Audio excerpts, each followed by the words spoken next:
Sanibonani Dumelani Abusheni. Hi, welcome to Miss T. She's a pen ngafuna ukuthi uliphuze ujahile kodwa ngifuna ukuthi uhlale phansi ukuze uzolithokozela. Let's get into the video. Namkhumbula uMalaika. I know when I'm saying uMalaika, people are like, sizomkhumbula kanjani uMalaika? Because Malaika is a duo. It's a trio, not a duo. It's a trio, a group. But one thing about us, masithi Malaika sikhuluma ngoThidi Moholo, same as masikhuluma ngeMafikizolo, we are just talking about uNhlanhla Nciza. Laba abanye laba abasebenzisana noMalaika. Thina masikhuluma ngoMalaika, we are speaking about Thidi Moholo. Yes, that one. Uye lo ngikhuluma ngaye. Unfortunately, things are not good for him. Ukulela umama. Mamakhe is hospitalized, and as she is hospitalized, is taking a toll on Thidi Moholo as she speaks about the fact that I've been quiet, I've been trying, fighting this season that I'm going through, but it is taking a lot of weight on me because ngikulela umzali. Umzali noma ungaba mdala kanjani uyohlezi umdinga. A parent is so important, and it's so unfortunate to those who don't have parents. I sympathize with them.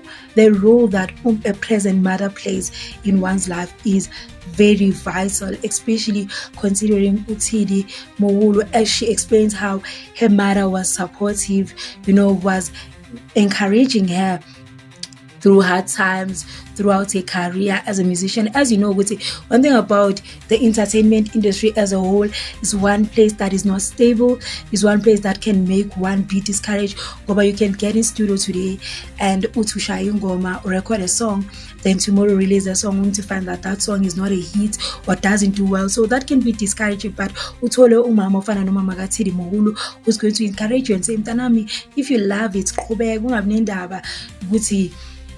whether ba imali yangena or kanjani, just do what you love, those type of vibes. And also you must also remember Thidi came out in the past years to speak about how the industry has robbed her, how she's going through financial crisis, the vibes. So you can imagine when will she ever catch a break? There are seasons whereby it's just that it's storms after storms after storms after storms. They only say that there's light at the end of the tunnel, but if you've gone through so much darkness, you end up being hopeless. Will I ever even see that light? But one thing we applaud Thidi is for staying strong in those very hard times and choosing to focus kumamake, because that's what she said is her sole priority. It's her main focus right now. We don't know the state of how bad things are, but she also mentioned she's thankful for the loved ones and friends that are supporting her. And in times like this, vele udinga abantu abazokweseka, people who are close to you, people who love you, people who understand, because abanye bagcine bakuphelela nenhliziyo because you are always crying, you are always down, and people are like, no, we don't need her in this season. I'm in my happy season and my friend is not in a happy season. You know what, sizobonana masesibonana. But Thidi was so fortunate enough for abangana, but you know what, friend, we understand what you're going through. We're gonna hold your hand and walk with you through these difficult times. And love and light to them. We pray for a speedy recovery towards her mother, although she did not mention what's the cause of the illness, but we pray in this very difficult times. Thanks for watching to this far. If you've watched, please don't forget to like, comment, and subscribe. And if you're watching on TikTok or Facebook, please make sure to follow. See you next time. Bye, Yola.